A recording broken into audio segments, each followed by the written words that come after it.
podcast. We're interviewing Jeannie Gamble, the president and CEO of Special Olympics Utah for the past 4 months.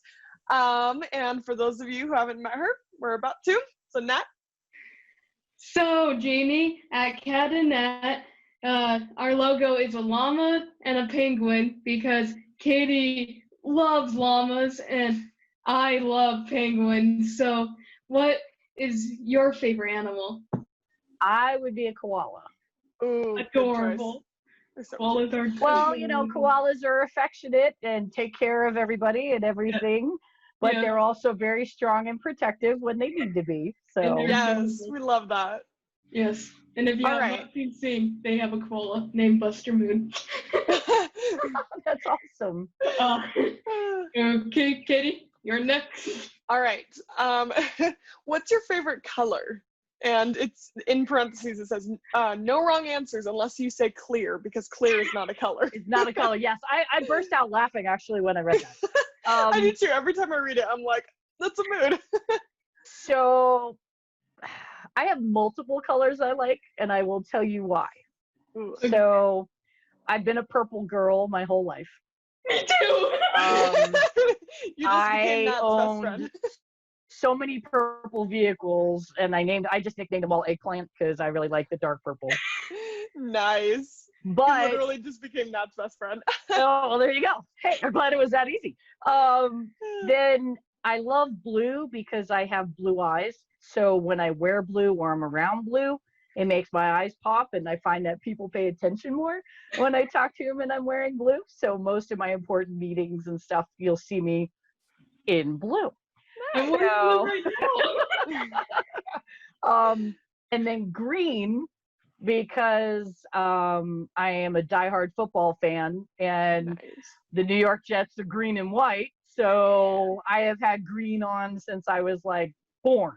So those are my 3 main colors that you will see in almost everything that I am. Well, I am a purple and green girl also. I mean, my last name's green, so I like green. My eyes are green. Nice. Why would I like? Okay. My eyes are blue, so there you go. So we're just all my eye colors. So. Yes. So our next question, our next get to know you question is: you wear a lot of hats. I have a favorite hat I really love to. Yes. Excellent. I wish I don't have a hat around here. That is Okay, Joe Dad, the hat. so how many hats do you have? Yeah, so you were okay. Before my father interrupted. That's the hat that Nat took to Seattle when we went to USA Games. Yeah, and so it was always falling off, and so it was like our the wind would blow it off. Yes, and so I was always like, Joe, the hat is driving me crazy. I love Seattle. So you wear a lot of hats, so and I have a special hat named Joe, that sun hat, because we have a family friend that's named Joe, and I decided to name it Joe because he wears these types of hats. So, so what's your favorite kind of hat, basically? Okay, so I have 183 hats. Wow. So, awesome. And I have probably 40 different styles of hats.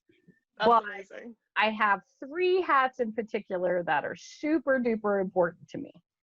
And I wore this hat, which I will even show you the back because it's snazzy. It's got the big adorable. Flower. I wore this hat, and this hat's name is Angel. Cute. Because I was diagnosed with my first round of breast cancer at 22 when I was in college. And I knew I was going to lose my hair. And in the hospital in Peoria, Illinois, in the gift shop, they had all these amazing hats. And this hat was there.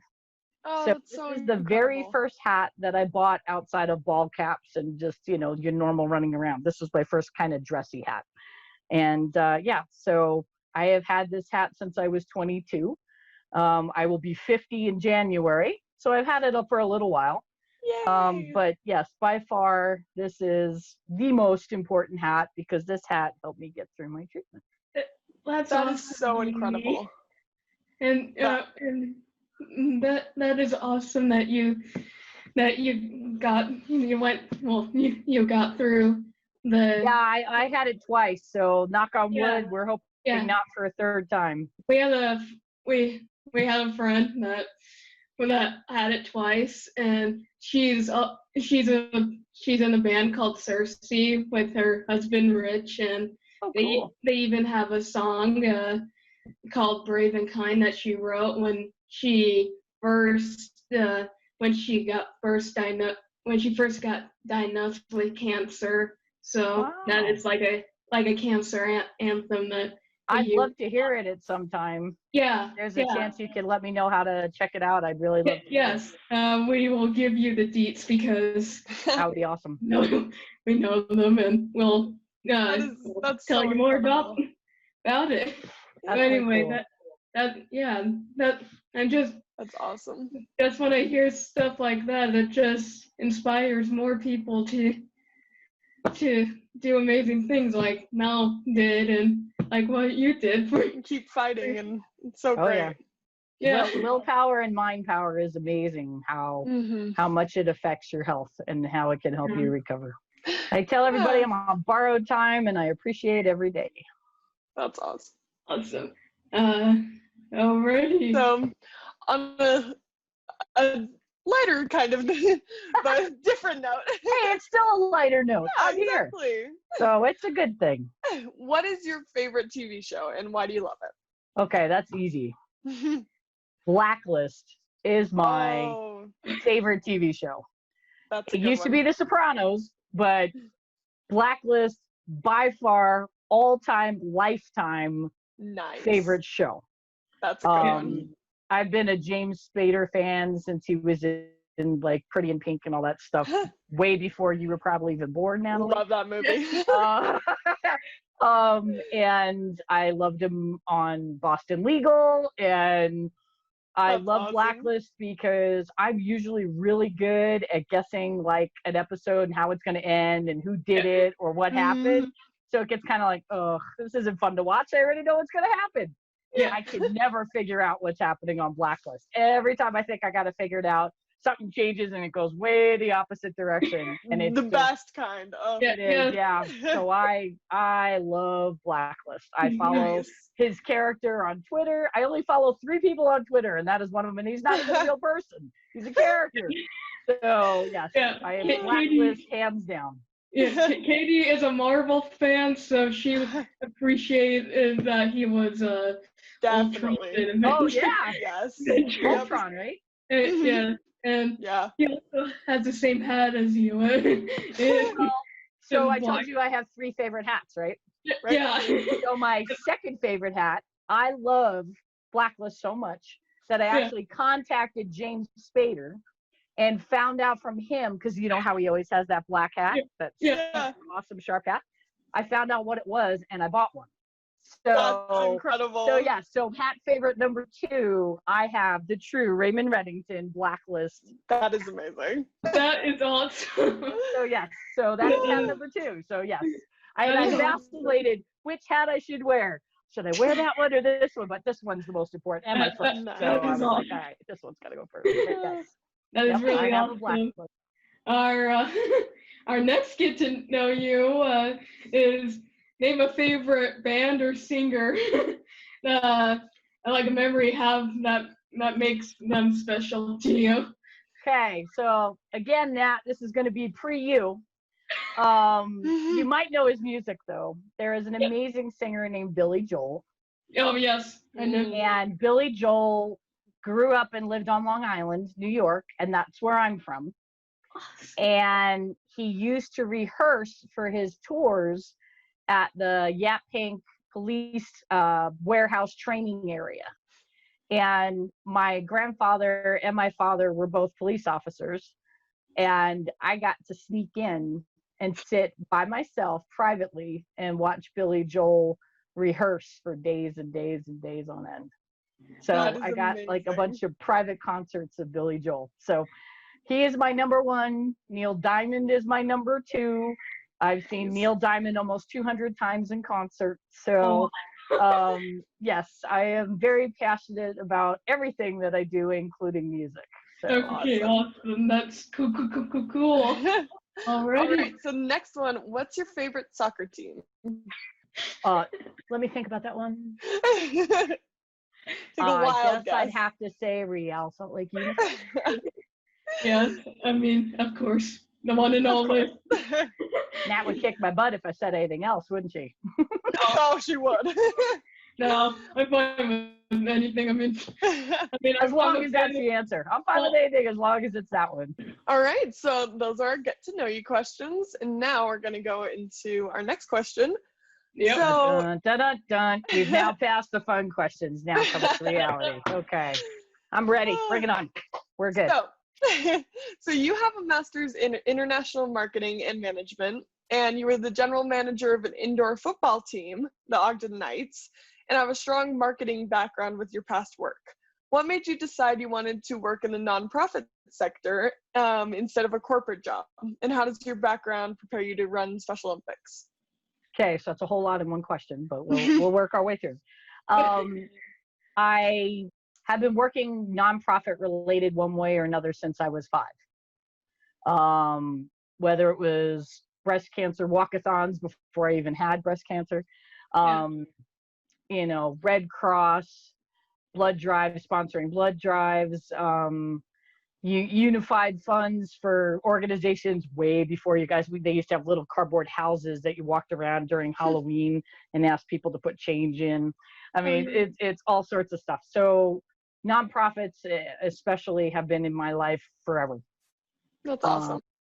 When I decided to go to Europe to get my 2 master's degrees, I wanted to make sure they were accredited both in Europe and the United States. So I went to Richmond College in London, and I specialized in creating a nonprofit over there as my internship, getting women who had been in rough situations into the marketing field, because it's a very outgoing, awesome community. So I worked nonprofit work there. I took the job at Habitat prior to coming to here. So nonprofit work's just been in my life.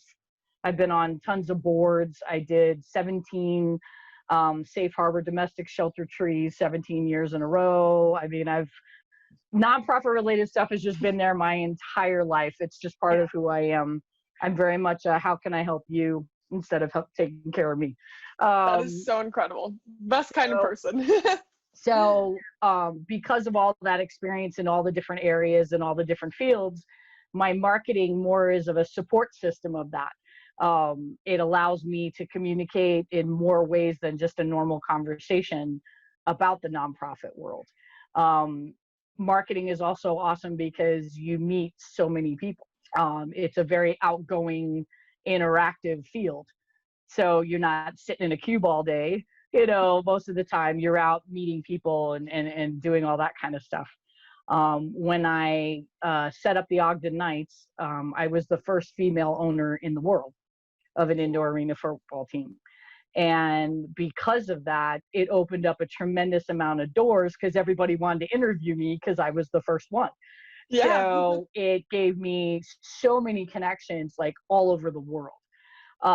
Which I then down the road got to use for when I was at Weber State, when I was up at Utah State, when I ran the marketing at the Chamber of Commerce, when I, the football team, it allowed me to do so many things.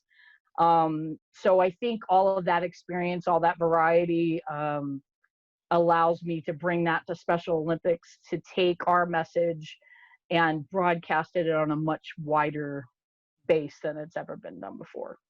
And of course I'm biased, but Special Olympics is the best nonprofit when it comes to wide scope of helping, and internationally and locally. Yeah. It is so incredible. Special Olympics helps those kids who don't have anything to have something to enjoy. Like they get to create friendships, they get to play the sport that they always wanted to play. They can become a better leader with doing Special Olympics. Like those types of things are like amazing.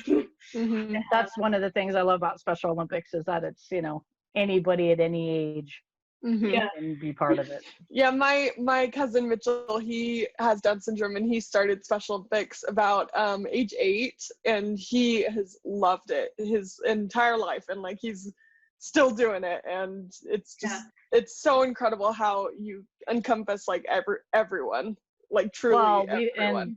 Yeah, I'll tell you later, but we're adding some sports and stuff, and we're really making an effort to bring in athletes that are 40 and over.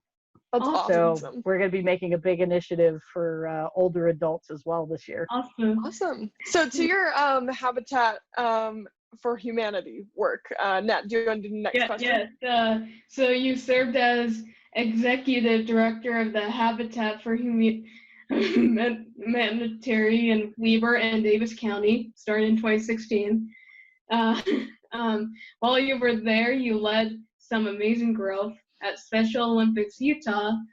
There will be similar challenges to grow its financial base and build staffing. And some examples like the black and white bocce ball, the law enforcement torch rally, and the polar plunge have been traditional fundraising programs.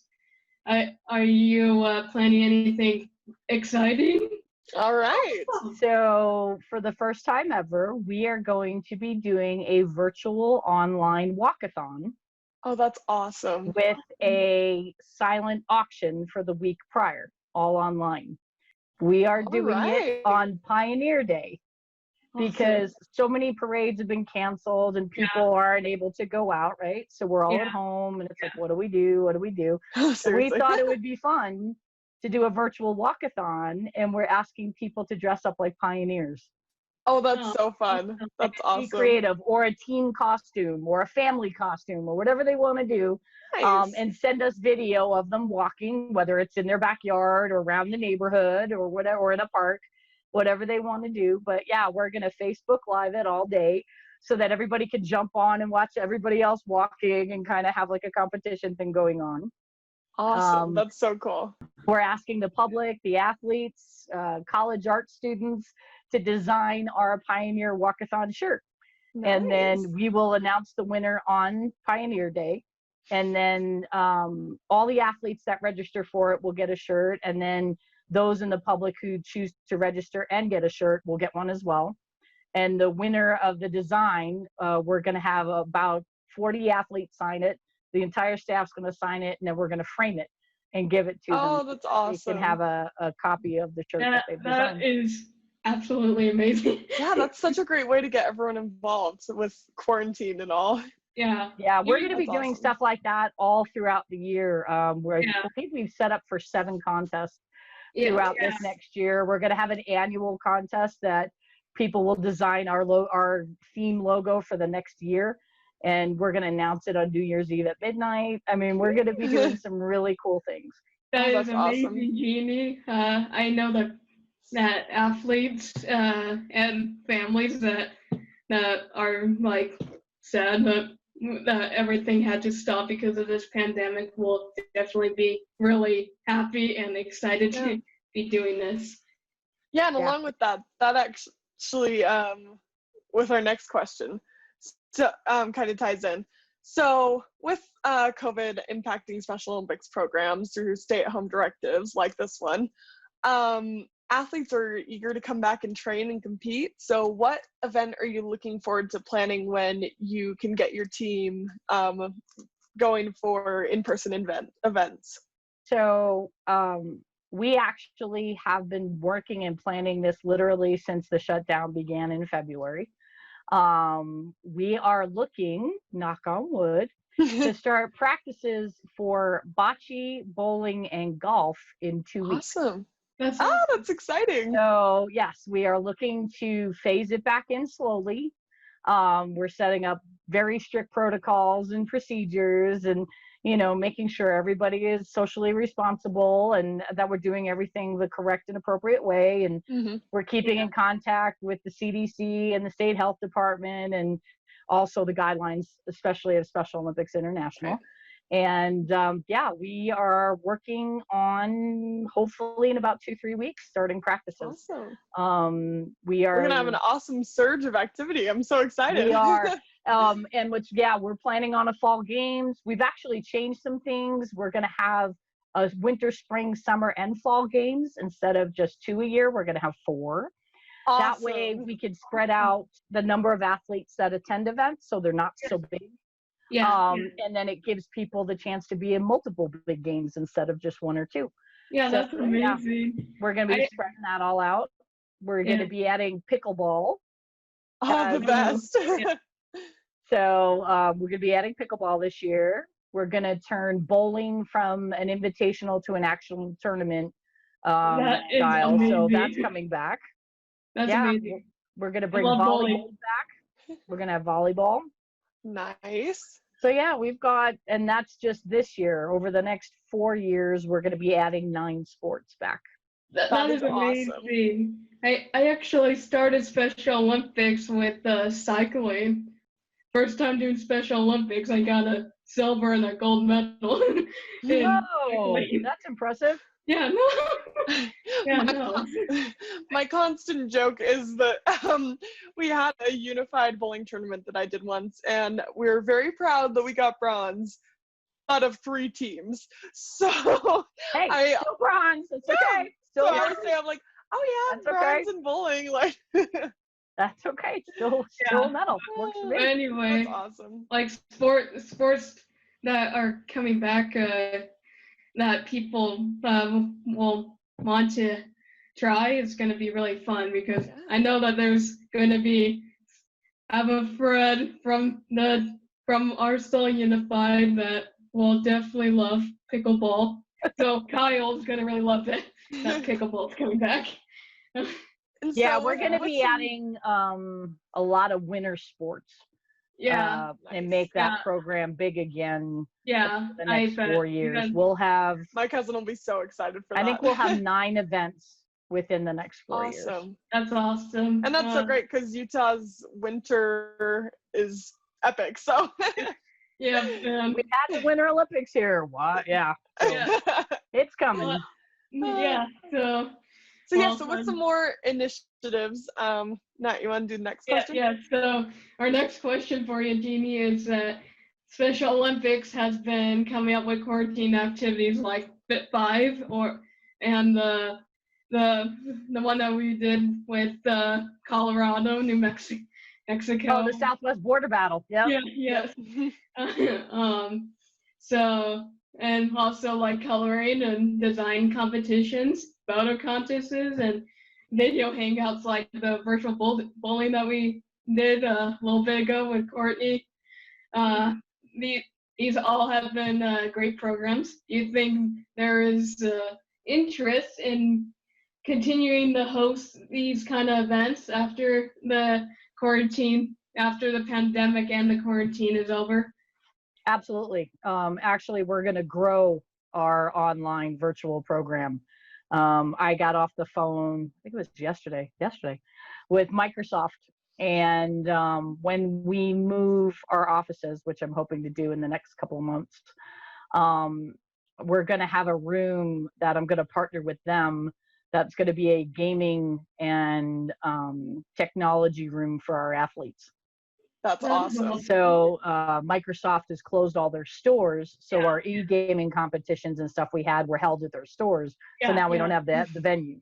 So I talked to them, and we're going to create a Microsoft-sponsored gaming room in our new office, so that the athletes will have a place to come and compete. But no, we are expanding our online program tremendously between games, trainings.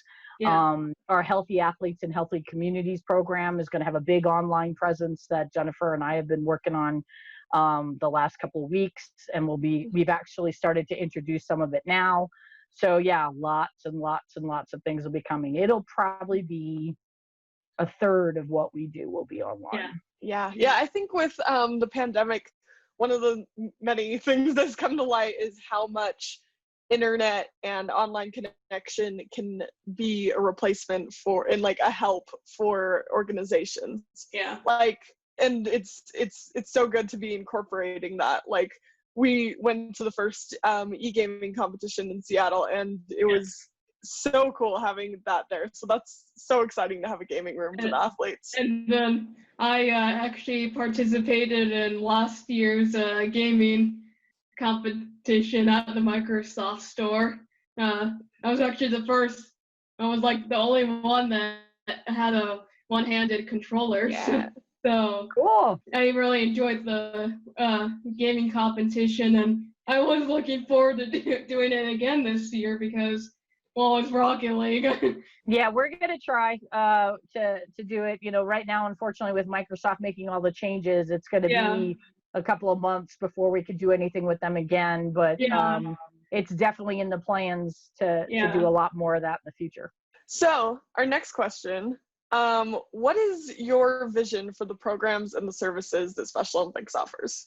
The plan right now is to go through everything we currently do, make sure we're doing it the best we can possibly do it, change and alter things that we think we can improve on. We want to do a tremendous amount of stuff, but we also know we need to do it over time.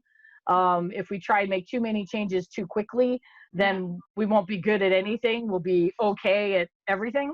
So right now, we've been this last 4 months working really hard. I know it sounds silly, but we cleaned out every desk and every drawer and every cabinet in our office. That's we great. Consolidated 7 storage units to 2. We inventoried all of our equipment so we knew what we had and what we needed, and we started to order and bring in replacement stuff that we needed to upgrade everything. We're redesigning everything. Most of our stuff will be red and black now. So my husband actually is volunteering and making brand new award stands for the athletes, and we got new banners and new registration tents and all of that stuff just to get it where it should be. And so we're working really hard to get all our ducks in a row now. And then over time, we're going to be adding those sports, the ones I mentioned this year. And then I think we're adding 2 or 3 next year. It's about 2 or 3 a year for the next 3-4 years. Like I said, it'll become a strong focus on winter. We're going to have snowboarding and downhill and speed skating and ice dancing and ice skating and all of that kind of cool, awesome stuff. That's so exciting. So we're excited. Staff-wise, we're making some changes and we're growing. When I came on, we had a staff of 6. We're now a staff of 10. And when all of this is done over the next 2.5 years, we'll be a staff of 23. So that way we can make things much more regional, much more local, so they can get much more involved with the teams directly. And we're creating fitness captains and health captains and all sorts of positions for the athletes to do. And I'm redoing the whole ambassador program to get them much more involved in what we do. I actually just hired Karen. I don't know if you know Karen Kunder. Karen Kunder. Oh, we love Karen. She now works for us. She's actually an employee in my office now. So we're doing a whole lot to get the athletes way more engaged than they have been. We're gonna be redoing everything. So we're excited. You're back on track. We're actually shooting to bring in about 250 new athletes in the next 12 months. Awesome. So that actually leads into our next question too. Yeah. I'm good at that. I'm good at segues. I throw stuff out there and somehow it segues into your next one. But our next question was actually on the leadership front. What opportunities are for athletes who want to have a voice or even share their story? So what about partners who want to be more involved? How will programs like Global Ambassador, Youth Leadership Exchange, and the Unified School grow? Okay. We talked a bit about that. We can talk a bit, but I could even expand it further. So Boston, who's been working with us as an intern, is now a full-time intern focused on colleges and getting all the colleges together and interactive and things along that line. Courtney and I just planned a youth leadership conference that we're going to have in November, I believe. So we're working on that. We got really cool swag bags and all sorts of neat stuff to give out for the event. But yeah, we're going to have a youth conference for that. We're looking to add on, I think it's 13 schools this next year to expand the program. And then as we get to a certain level, we'll start to bring on regional people that will come in and work one-on-one instead of Courtney running all over the place trying to do the whole state. We're phasing it in to bring people to support her. We're bringing in an intern in August that will do nothing but youth programming. So we will have youth programming bumping up really big in August. So we're doing that. We restarted our newsletter. It will be going out the third week of every month, and we're going to highlight an athlete in every newsletter. So we'll be getting the word out about athletes that way. I've put together, it's not formally out yet, so again, you're getting insider info. We're putting together an Adopt a Team and Adopt a Sport program where companies and communities can come in and like adopt their local team. And we're going to have the teams go to their businesses for a day and have a lunch and maybe play bocce or play volleyball or do something interactive with their employees. We're setting up special volunteer days for companies to come in and hang out with our athletes. So the athletes are going to get to interact with them there. I'm going to be doing a series of town hall meetings across the state. Actually, we've scheduled 3 or 4 sets of them in the next year.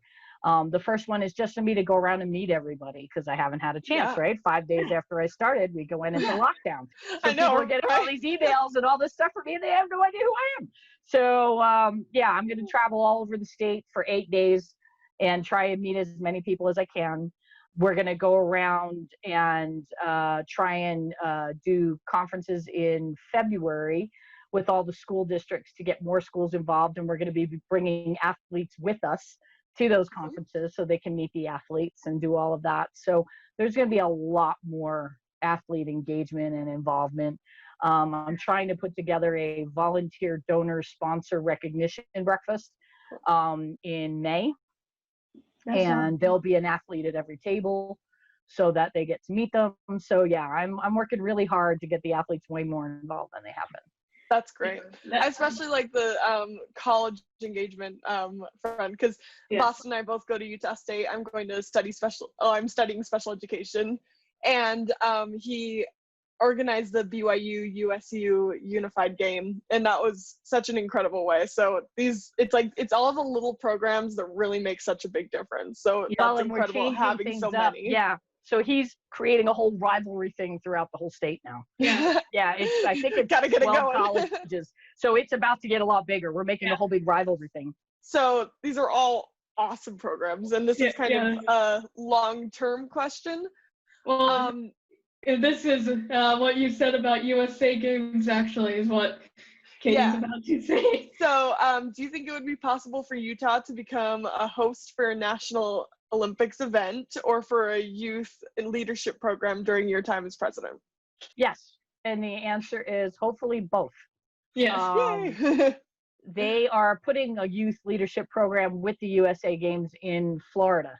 So they are doing it together. And once that happens and I kind of see how it needs to operate and what we need to do, I kind of want to get that experience because again, right, been here 4 months. I haven't had a single event. We had to cancel the state basketball game my third day on the job. So bump this experience on what we're really going to need. So I want to bid for once. That's why I'm so amped about getting the winter programs up over the next 4 years. Once our program's up and running, I want to bid to have the winter games here in Salt Lake. I mean, so I really would like to do that, and then I would love to do the summer games, and then the youth conference. That's why we're starting that youth conference initiative in September. We really want to build the program up super strong here, so that we're a beacon to say, we look what we've done. Look how how many youth we've gotten involved. We can be a beacon to everybody else, and let's have it here. So we definitely have the amenities. We definitely have the setup. I mean, we've had the 2002 Winter Olympics. I know. I went to every single event and every concert. Oh, I lived, breathed, and ate the Olympics. I literally took off the entire time, and I went to every single event. That's incredible. Wiped out by the end of it. But absolutely, I think I think the sky's the limit. Once we're in order and everybody feels good and things have gotten to the point where everybody's happy and our program is running where it should be, that's when we'll make the initiative to do something that big, because we want to represent Utah the best we can. Yeah. Hey, I have to ask you, you guys went to Abu Dhabi, right? Yes. We went to, it was incredible. Yes. Abu Dhabi was obviously hot, but at the time it wasn't really as hot as Sometimes we joke that it genuinely doesn't feel like it happened, because it was just it was incredible. I'm moving the laptop here, breaking the fourth wall, but I have this right here of our Abu Dhabi trip. Oh, very cool. Yeah. Yeah. And oh my gosh, it was the greatest. And it was so incredible seeing all of the different countries' Special Olympics programs. Yeah. It was so amazing. I guess one of my favorite sports that we got to see was actually roller skating. It was awesome. Yeah, they had 80s music playing in the background, and it was awesome. That's awesome. When we had to use a Uber or something and had to go into the town, they had all these Special Olympic World Games. They had full-size building banners. It was crazy. That's awesome. That they were excited for every athlete from different countries to come and that's awesome. Visit because they know how excited everyone is. And it was that's huge. That's awesome. Yeah, and it's even more exciting because Abu Dhabi was the first ever World Games in the Middle East UAE. So it was a really big deal for not only Special Olympics but for the country. Oh, absolutely. Because and with international exchange too, because almost everyone there spoke English, and so it was just this giant melting pot of culture. And I'm sure you've experienced with international travel, but it's awesome. And it was so incredible because you have the inclusion through Special Olympics, and then you have the inclusion through global scale as well. Oh yeah, absolutely, very cool. Yeah, that's awesome. So, all right, do you have any more questions for me, or did I make it through? No, you did awesome. Through 100%, Jeannie. Well, thank you so much for coming on. Yes. No problem. Thank you for having me. We really appreciate it. We really loved talking to you. You can follow us on Facebook, Instagram, and Twitter at KatnNat Podcast. We out.